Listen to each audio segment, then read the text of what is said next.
আসসালামু আলাইকুম ওয়া রাহমাতুল্লাহ। সারা বিশ্বের সংবাদ 7.30 মিনিটে আপনাদের সকলকেই স্বাগত।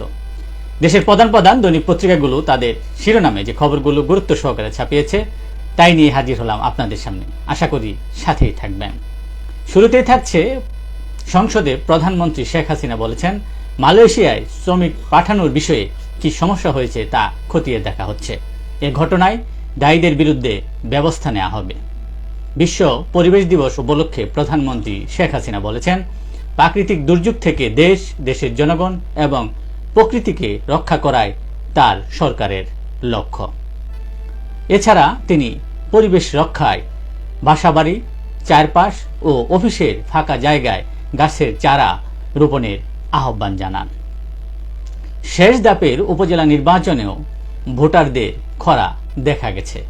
বিজয় মিছিলে গুলি, ছাত্রলীগ নেতা নিহত। গতকাল শেষ ধাপে ভোট পড়েছে 34.33%। উপজেলা পরিষদ নির্বাচনে সংঘাতের যে শঙ্কা ছিল তা হয়নি বলছিলেন আওয়ামী লীগের সাধারণ সম্পাদক, সড়ক পরিবহন ও সেতুমন্ত্রী ওবায়দুল কাদের।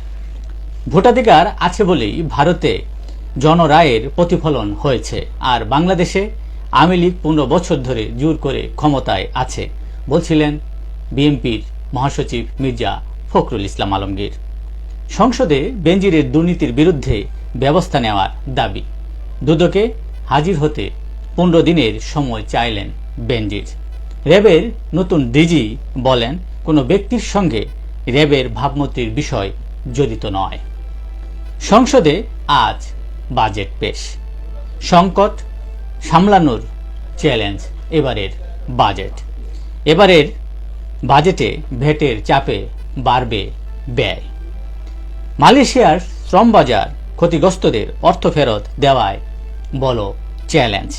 বাংলাদেশের আবেদন প্রত্যাখ্যান করেছে মালয়েশিয়া।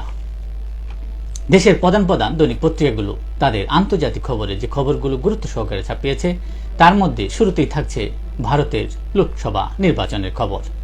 নিশীথ নাইডুর সমর্থন পেলেন মোদি ভারতের লোকসভা নির্বাচনের সর্বশেষ ফলাফলে। তৃতীয়বারের মতো শপথ নিতে যাচ্ছেন নরেন্দ্র মোদি। প্রধানমন্ত্রী হিসেবে তার এটি তৃতীয়বারের শপথ গ্রহণ। 8ই জুন নতুন সরকারের শপথ। বিরোধী দলের ভূমিকায় থাকবে ইন্ডিয়া জোট তথা কংগ্রেস। কন্যাকুমারীতে গিয়ে সাধনা থেকে নতুন সংকল্প নরেন্দ্র মোদির। লোকসভা নির্বাচনে 78 মুসলিম প্রার্থীর মধ্যে 15 জন জয়ী হয়েছেন।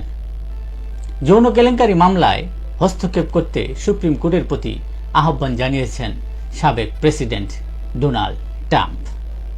যুক্তরাষ্ট্রে আইসিসির বিরুদ্ধে নিষেধাজ্ঞা বিল পাস। আইসিসির কর্মকর্তাদের যুক্তরাষ্ট্রে প্রবেশ এবং দেশটিতে থাকা তাদের সম্পদ লেনদেন নিষেধের প্রস্তাব রাখা হয়েছে। গণকবর আর লাশ সে ভর্তি গাজার আল শিফা হাসপাতাল। গাজায় 2 শরণার্থী শিবিরে ইসরায়েলি হামলা। 24 ঘন্টায় আরও 71 জনের প্রাণহানি।